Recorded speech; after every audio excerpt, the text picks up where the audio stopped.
Excited to be here on this episode of Monetizing Your Mental Capital. Very excited to have Dale Hopkins here. Dale, who are you with? I'm Dale Hopkins, and I'm with Vendasta. I'm the Chief Technology Officer, and I've been here for 13 years. Beautiful. So Dale, I met you and several of the guys here at Vendasta last night at a raging party. How many people did you plan on coming, and how many people actually showed up?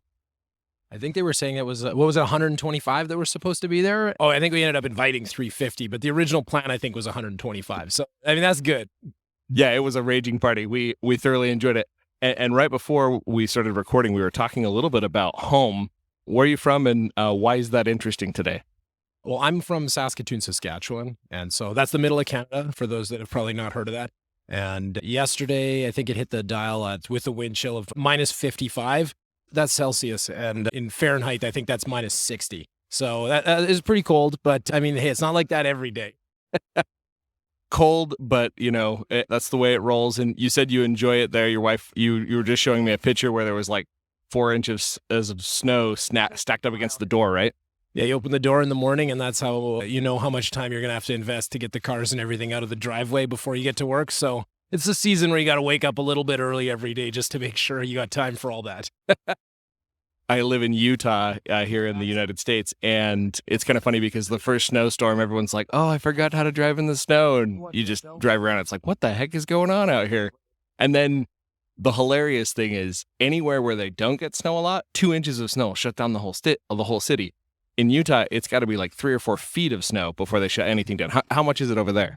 Well, it's like, since it's so cold, the snow's a lot different. And so my parents actually live on the East Coast in Halifax. And if you get into there, it's interesting because you can shovel by hand, like, I don't know, a foot of snow, no problems.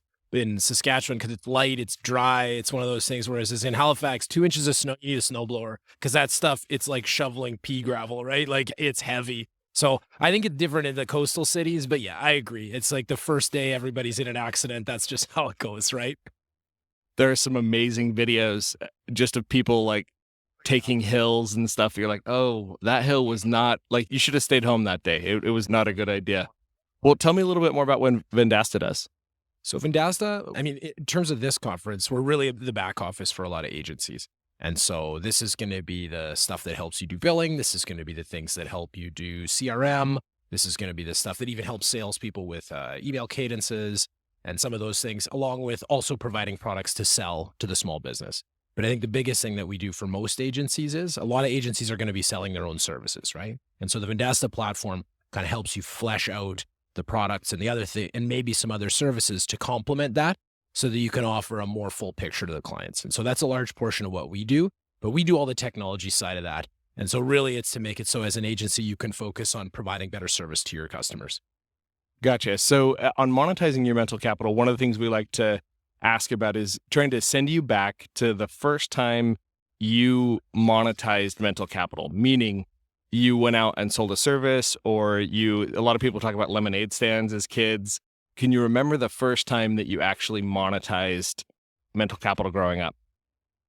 Well, I mean, the thing that comes to mind is maybe not as much of a growing up tale, but, I'd gotten out of school. I took an engineering physics degree, and I'd worked for a company in the cable space. So like digital, this was in 2005. And so this is when the US is transitioning to digital cable, which is something that's kind of funny nowadays, right, to think about. But I worked in a group that basically did chips and analysis for MPEG-2 transport, which is the digital video standard they were using. And so then after 3 years of that, I decided to start my own consulting company. And so me and a couple of other engineers decided to do this. And so then, I mean, selling service is literally what we did.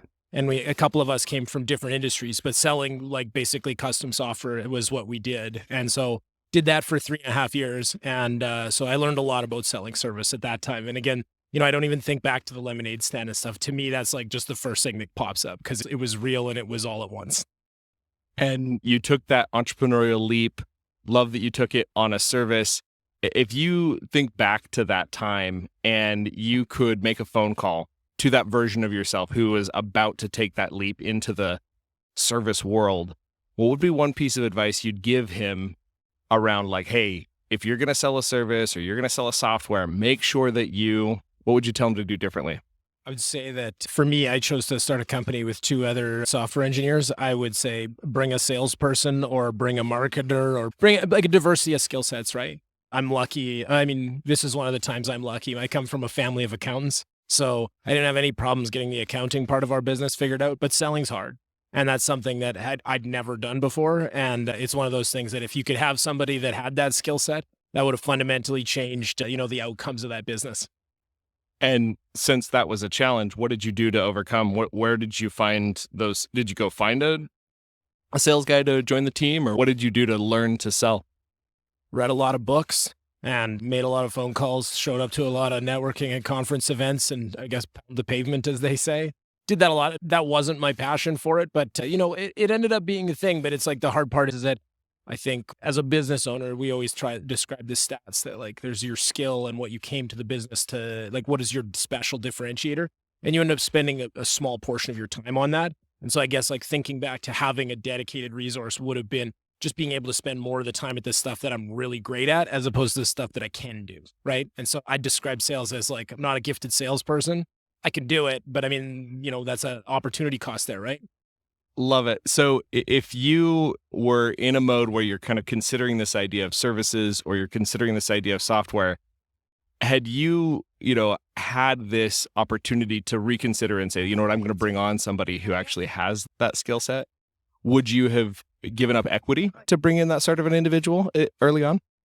Yeah, I don't think you have a lot of other option. I mean, I'm not independently wealthy, so cash isn't really on the table. And I suspect, there's lots of stuff you can do around commission, but you're a startup. So at some level, this is the most exciting part is some of your early reps in a group like that, or your first VP of sales or whoever, you do still have a lot of equity to play with. And so that's something that, maybe at the, I don't know, I always think that entrepreneurs tend to overvalue equity early on. And at some level, it's like, it's extremely valuable to use that early on. That's your number one piece of capital.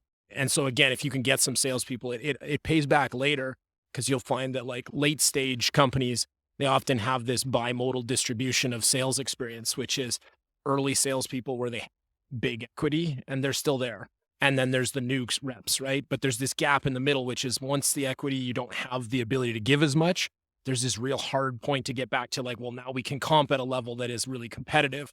And so you're going to find that early on, like you probably can't comp at the right levels from a cash perspective, but you can comp at an equity level. And that's also going to find you that scrappy person that's in it, for the long haul. I love it. That's fantastic. And if you were to share one tip, trick, book, or piece of advice that you've come across over the last year that's helped you shift your mindset at work, and obviously you work at a SaaS company and there's some services you guys offer as well. Tell me what book, tip, trick, or otherwise would you share with the audience? Oh, I guess I always find that like, if you ever read Fred Kaufman, his Conscious Business, I think that this is just like the best book I've ever read from let's say a nonfiction perspective. It's not directly about SaaS. It's about how you think about work and how you think about your life and choosing, I think, the person that you want to be. I think it's just a really great book to think about, setting your values. And a big part of this is about commitment management and, striving to be what the word he uses that I like is impeccable. And so I would describe that as like probably my favorite book that I read this, I don't know, 4 years ago, I think. And for me, it's like, I continue coming back to most books I read are like, oh yeah, Fred talked about that. I love it. That's definitely one I'm going to look up. Usually when I ask that question, I'm fishing for myself as well. And that's one I'm definitely putting on my list. So appreciate you joining us. If listeners want to reach out, what's the best way to get in touch?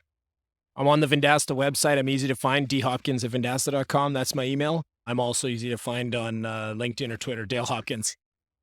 Beautiful. Thanks for coming on the show. Yeah, thanks for having me.